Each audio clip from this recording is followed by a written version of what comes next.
2 अप्रैल 2025 को American president Donald Trump ने white house में मीडिया के सामने एक बहुत बड़ा कार्ड उठाया। इस कार्ड में कुछ कंट्रीज के नाम लिखे हुए थे और उनके सामने उनका टैरिफ रेट मेंशन था। ट्रंप ने एक एक कंट्री का नाम और उसका रेट बुलंद आवाज में अनाउंस किया और उसी वक्त पूरी दुनिया में खौफ की लहर दौड़ गई। सिर्फ अमेरिका नहीं, दुनिया भर की स्टॉक मार्केट्स क्रैश कर गई। ये कहानी है एक साइलेंट वार की, जहाँ ना गोलियां चलती हैं ना मिसाइल, बस पैसा, पॉलिसी और प्लानिंग का खेल चलता है, जिसे हम ट्रेड वार या टैरिफ वार कह सकते हैं। ट्रंप ने एक ऐसी चाल चली जो दुनिया की सबसे स्ट्रॉन्ग ट्रेड कंट्री चाइना को घुटनों पर ला सकती थी। अब सवाल ये उठता है कि अगर ये ट्रेड वार होती है तो इसमें जीत किसकी होगी, चाइना की या अमेरिका की? इस मामले को अच्छी तरह समझने के लिए हमें सबसे पहले टैरिफ का मतलब समझना होगा। ज्यादातर लोग ये समझते हैं कि टैरिफ दूसरी कंट्रीज पर लगने वाला कोई टैक्स होता है, लेकिन असल में ये एक इम्पोर्ट ड्यूटी होती है जो अमेरिका सिर्फ अपने मुल्क में इम्पोर्ट होने वाले प्रोडक्ट्स पर लगाता है। आगे की कहानी में हम देखेंगे कि ये टैरिफ वार कैसे शुरू हुई, इसका इम्पैक्ट क्या पड़ा और चाइना ने इसका जवाब कैसे दिया। तो वीडियो को एंड तक जरूर देखना और हाँ, अगर आप नए हो तो चैनल को सब्सक्राइब करना मत भूलना।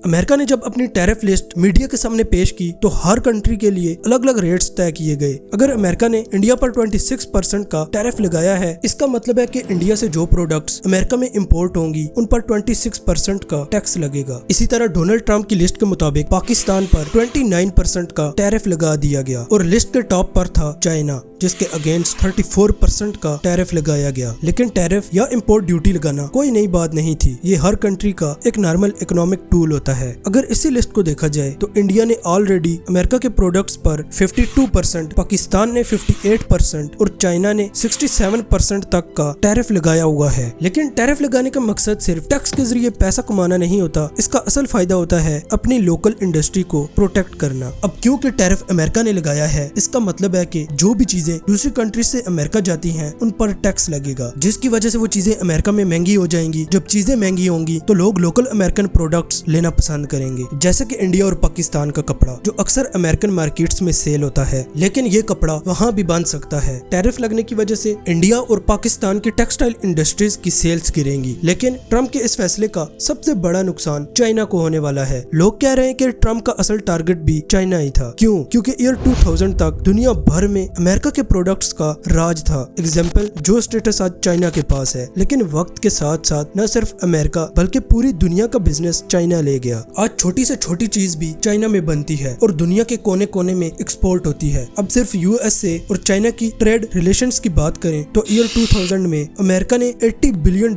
का माल चाइना से इंपोर्ट किया था और उसी साल चाइना ने अमेरिका से सिर्फ $60 बिलियन का माल खरीदा। आज 2025 में ये गैप और ज्यादा बढ़ गया है। अमेरिका हर साल चाइना से $440 बिलियन का माल मंगवाता है, जबकि चाइना अमेरिका से सिर्फ $145 बिलियन का माल खरीदता है। डोनाल्ड ट्रंप का कहना है कि ट्रेड बराबर होनी चाहिए, यानी अगर हम चाइना से 440 बिलियन का माल ले रहे हैं तो चाइना को भी इतना ही अमेरिका से लेना चाहिए। लेकिन यहाँ $295 बिलियन का ट्रेड डेफिसिट है और इसी डेफिसिट को कम करने के लिए ट्रंप ने चाइना को टारगेट किया है। इसका असर ये होगा कि चाइना से आने वाले प्रोडक्ट्स स्पेशली स्मार्टफोन्स काफी महंगे हो जाएंगे और सबसे ज्यादा इम्पैक्ट होगा एप्पल आईफोन्स पर। एप्पल आईफोन असल में एक अमेरिकन ब्रांड है, लेकिन ये बनता चाइना में है। जब इन फोन्स को वापस अमेरिका लाया जाएगा तो टैरिफ की वजह से ये महंगे पड़ेंगे। अगर ये कंपनीज चाइना से अपने अपने प्लांट्स वाइंड अप करके अमेरिका वापस आ जाएं, तो अमेरिका को हर साल चाइना से $200 बिलियन का सामान कम मंगवाना पड़ेगा और ट्रेड डेफिसिट 295 से 80 से 90 अरब डॉलर्स तक रह जाएगा। लेकिन चाइना के लिए ये बात सिंपल नहीं है। चाइना की इकोनॉमी का बहुत बड़ा हिस्सा एक्सपोर्ट्स पर डिपेंड करता है और अमेरिका उसका सबसे बड़ा बायर है। अगर अमेरिका अपना इम्पोर्ट चाइना से कम कर देता है तो चाइना की फैक्ट्रीज बंद होने लगेंगी, लोगों की जॉब्स जाएंगी और इकोनॉमी स्लो डाउन का शिकार हो सकती है। इसलिए ये ट्रेड वार सिर्फ टैक्स या टैरिफ का इशू नहीं है, ये एक तरह से टग ऑफ वार है, जहां एक तरफ डोनाल्ड ट्रंप चाहते हैं कि अमेरिकन कंपनीज चाइना छोड़कर वापस यूएस में प्रोडक्शन करें ताकि जॉब्स भी वापस आएं और चाइना की मोनोपोली भी टूटे, जबकि दूसरी तरफ चाइना किसी भी हालात में ये नहीं चाह रहा कि उसकी इकोनॉमी पर ऐसे इफेक्ट्स आए। आज जो सिचुएशन है उसमें अमेरिका के पास ऑप्शन है कि वो चाइना के बजाय इंडिया, मैक्सिको या बांग्लादेश जैसी कंट्रीज से माल मंगवा ले। थोड़ा महंगा जरूर पड़ेगा लेकिन काम चल जाएगा। लेकिन चाइना के पास इतनी इजी रिप्लेसमेंट नहीं है। उसके लिए अमेरिका जैसे बायर का लॉस बर्दाश्त करना मुश्किल है। अब देखना यह है कि इस ट्रेड वार में कौन ज्यादा देर तक सरवाइव करता है, कौन अपनी लोकल इंडस्ट्रीज को संभाल पाता है और कौन ग्लोबल सप्लाई चेन्स को नए तरीके से डिजाइन कर पाता है। अगर ये सिचुएशन ऐसे ही चली तो न सिर्फ अमेरिका और चाइना बल्कि पूरी दुनिया की इकोनॉमीज को इसका इफेक्ट देखने को मिलेगा। इस टॉपिक पर आपका क्या सोचना है? क्या आपको लगता है कि ट्रम्प का ये फैसला सही है या चाइना ज्यादा सस्टेन करेगा? चाइना अपनी सप्लाई तो लोकल बना लेता है, लेकिन सोयाबीन एक ऐसी चीज है जिसमें वो अमेरिका पर हैवीली डिपेंड करता है। अपनी जरूरत का 85% चाइना इंपोर्ट करता है और सबसे बड़ा सप्लायर है यूनाइटेड स्टेट्स। जहां एक तरफ ट्रेड वार चल रही है, वहीं दूसरी तरफ चाइना की पोर्क इंडस्ट्री यानी सुअर का गोश्त बनाने वाली इंडस्ट्री जो दुनिया की सबसे बड़ी है, वो अमेरिका से इंपोर्टेड सोयाबीन्स पे चलती है। अगर अमेरिका ने सोयाबीन एक्सपोर्ट रोका तो चाइना में पोर्क प्रोडक्शन कम हो जाएगा, प्राइसेस बढ़ जाएंगी और लोग नाराज हो जाएंगे। इसलिए एक्सपर्ट्स कहते हैं कि सोयाबीन इस ट्रेड वार का ट्रम्प कार्ड है। चाइना ने ब्राजील और अर्जेंटीना से सोयाबीन लेने की कोशिश की, लेकिन वहाँ ना इंफ्रास्ट्रक्चर स्ट्रॉन्ग है न सप्लाई स्टेबल। अमेरिका अभी भी सबसे सस्ता और रिलायबल सोर्स है। सोयाबीन ज्यादा प्रॉफिट नहीं देती, इसलिए लोग ज्यादा नहीं उगाते, लेकिन अमेरिका के पास जमीन और रिसोर्सेज ज्यादा हैं, इसलिए वो टॉप सप्लायर है। चाइना ने अल्टरनेट फीड जैसे कैनोला, सनफ्लावर, पीनट्स ट्राई किए, लेकिन इनमें प्रोटीन कम होती है। इंसेक्ट बेस्ड फीड भी तैयार की जा रही है, मगर अभी वो टेस्टिंग फेज में है। चाइना एक ट्रेड सरप्लस कंट्री है, उसे सर्वाइव करने के लिए अपने प्रोडक्ट्स एक्सपोर्ट करने पड़ते हैं, जबकि अमेरिका के पास मल्टीपल ऑप्शंस होते हैं।